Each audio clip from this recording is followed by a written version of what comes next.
makan malam nasi telur ceplok sama pink peda tim. Sambil makan kita cerita dan ginang sama kecap. Jadi sekarang mari kita sambil cerita. Nggak pakai sayur karena tadi pagi udah makan salad. Jadi gini, ada satu cerita yang masih bikin aku kepikiran sampai sekarang. Awalnya tuh tahu ini dari aku punya 2 youtuber yang aku suka banget. Pertama Nancy Judge, kedua Nadia Omara. Ini nonton ini di Nadia Omara deh. Punten kan Nadia. Jadi ceritanya itu, pernah denger ini nggak? Yuba County 5. Itu Yuba tuh nama daerah di Amerika kayaknya ya. Bayangin ya, ada 5 cowok. Mereka habis nonton pertandingan basket yang seharusnya pulang, mereka malah nggak pulang sampai berbulan-bulan, nggak tahu tuh kemana. 5 orang ini namanya Gary, Jack, Bill, Ted, Jack lagi. Jack ada 2.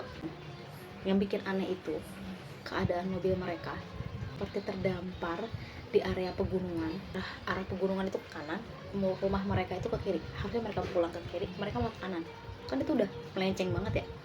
Entah mereka mau pergi lagi atau gimana tuh nggak tahu sebenarnya. Cuman saat mobil ditemukan itu udah berbulan-bulan nih nggak dipakai. Mobilnya dalam keadaan nggak rusak, bensin juga ada. Cuma ditinggal gitu aja, kayak kenapa gitu loh. Dikejar sesuatu kah? Itu nggak tahu ya sebenarnya mobilnya itu ditemuin berbarengan dengan ditemukan orangnya apa enggak. Apa ditemukan mobilnya tapi berbulan-bulan kemudian bertemuin orangnya, itu nggak tahu timelinenya kayak gimana. Sampai akhirnya tim pencarian nemuin mereka. Salah satu dari mereka ditemukan ada di dalam kabin di area hutan dengan kondisi yang gimana ya, kayak kalian nemuin orang dengan kondisi yang sebenarnya mereka kayaknya harusnya bisa bertahan hidup lebih lama. Kenapa?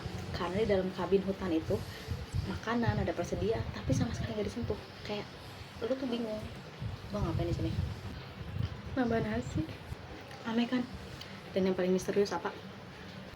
Satu orang yang tadi aku sebutin paling pertama, si Gary, namanya Gary Matias, maybe nggak pernah ditemuin sampai sekarang detik ini.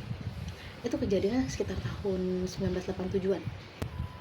Yang bikin orang masih bahas kasus itu sampai sekarang adalah karena sampai sekarang nggak ada jawaban yang jelas mereka itu kenapa. Kadang ya paling serem tuh bukan cuma tentang cerita hantu. Menurut kalian gimana? Mereka cuma nyasar atau emang disasarin sama yang lebih gelap? Habisnya cerita apa lagi ya? Udah lanjut makan.